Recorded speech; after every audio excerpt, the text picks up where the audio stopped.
اچھا عبداللہ، last time جیسے آپ نے بتایا کہ حضرت ابو بکر حضور صلی اللہ علیہ وسلم کے بعد چارج سنبھالتے ہیں ایز خلیفہ. I just want to know کہ what are the challenges that he has to face right after he becomes a خلیفہ.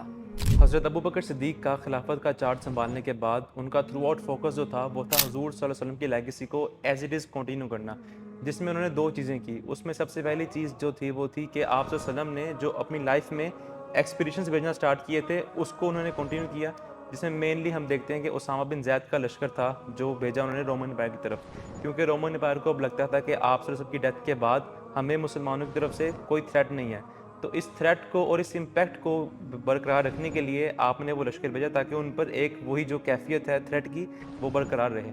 دوسری چیز اس میں یہ ہے کہ آپ صلی اللہ علیہ وسلم کی ڈیتھ کے بعد جو ٹرائبس تھے منافقین کے، انہوں نے اپنے ٹرو کلر شو کیے، اور ہم دیکھتے ہیں کیسے کچھ ٹرائبس جو ہیں انہوں نے زکوٰۃ دینے سے انکار کیا، اور ایون کہ فالس پروفٹ یعنی کہ کچھ نے جھوٹی نبوت کا دعویٰ کیا. تو یہ چیزیں تھیں جو حضرت ابوبکر صدیق نے اپنے انیشیل ایئرز میں ان کو فیس کیا. اچھا، ٹو مائی لرننگ سب سے انٹرسٹنگ فیکٹ جو مجھے لگا نا وہ یہ کہ آپ صلی اللہ علیہ وسلم کے رخصت ہونے کے بعد ایک بڑا کروشل ٹائم تھا لیڈرشپ کا چارج سنبھالنے کے لیے. تو ایسے میں ہم دیکھتے ہیں کہ حضرت ابوبکر صدیق نے اپنے آپ کو پریزنٹ نہیں کیا کہ بھائی میں خلیفہ بننا چاہتا ہوں، بلکہ لوگوں نے جو ہے ان کو چوز کیا as a first caliph of Islam. اور دوسرا انٹرسٹنگ فیکٹ یہ ہے کہ انہوں نے آتے ساتھ جو ہے پالیسیز کو چینج نہیں کیا، انہوں نے آپ صلی اللہ علیہ وسلم کی لیگیسی کو جو ہے بلکہ کنٹینیو کرتے ہیں. البتہ آج ہم دیکھتے ہیں کہ آج اس کے برعکس ہوتا ہے کہ ایک حکومت آتی ہے تو پچھلی حکومت کی ساری پالیسیز اور ان کے انیشیٹوز کو جو ہے وائنڈ اپ کر دیتی ہے، جس کی وجہ سے ہم دیکھتے ہیں بڑا انسٹیبل سا نظام ملتا ہے. برعکس اس کے ہم دیکھتے ہیں کہ جو خلافت کا نظام ہے بڑا ایک اسٹیبل قسم کا نظام تھا کہ حضرت ابوبکر صدیق آئے، انہوں نے آ کے آپ وسلم کی لیگیسی کو کنٹینیو کیا وچ واز بیسڈ آن قرآن و سنت.